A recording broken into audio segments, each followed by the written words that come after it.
अक्सर ये हमारे पास होता है कि जो पेशेंट का जो है दांत लूज़ हो जाता है, टूथ लॉस हो जाता है। हम इस वीडियो में देख रहे हैं कि उसके क्या क्या कॉन्सिक्वेंसेस हैं, क्या क्या साइड इफ़ेक्ट्स हैं।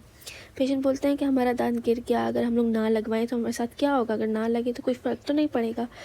अब सबसे पहले हमें पेशेंट को समझाना होता है कि बल्कि हड्डी की रिजॉर्प्शन हो सकती है। रिजॉर्प्शन क्या होता है कि जो है ना, जिस जगह से दांत गया है वहाँ हड्डी घुल जाती है और वो राउंडेड एडेंटुलस रिज जब तक नहीं बन जाती तब तक वो घुलती रहेगी।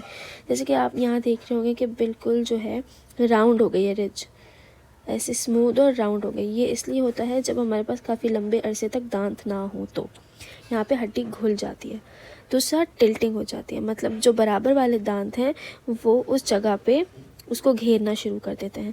जैसे हमें क्लिनिकल पिक्चर दिख रही है कि इसको ऐसे सीधा होना चाहिए ना, लेकिन यहाँ पे दांत नहीं था तो इस वाले दांत ने इसकी जगह लेना शुरू कर दी।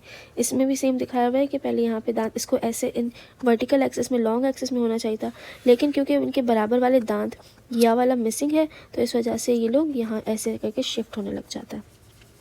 इसके बाद आता है ड्रिफ्टिंग।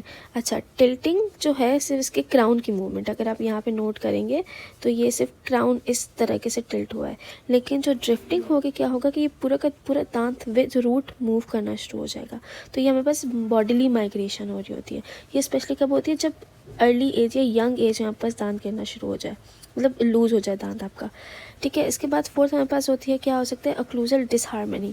इसमें क्या होता है कि जब ड्रिफ्टिंग और टिल्टिंग दोनों हो रही होती है तो ओक्लूजल इंटरफेरेंस हो जाती है। और ओक्लूजल इंटरफेरेंस होता है प्री मेच्योर कॉन्टैक्ट, मतलब कि आपका दांत जो है, जैसे ये वाला कस्प है वो इस फोसा में बैठना चाहिए ताकि आपका मुंह सही से बंद हो पाए, लेकिन क्योंकि दांत नहीं है तो क्या होता है कि इंटरफेरेंस आ जाती है, मतलब ये इसके कस्प से आके टकरा के बैठ जाता है। तो जो पेशेंट है वो सही से मुंह नहीं बंद कर पाता।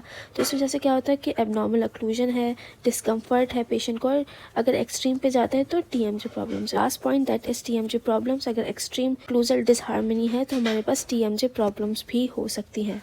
तो ये सब हमें पेशेंट्स को एक्सप्लेन करना ज़रूरी है कि आपने, अगर आपका दांत निकल गया है तो आपको नया दांत लगवाना ज़रूरी है, वरना ये सब हो सकता है।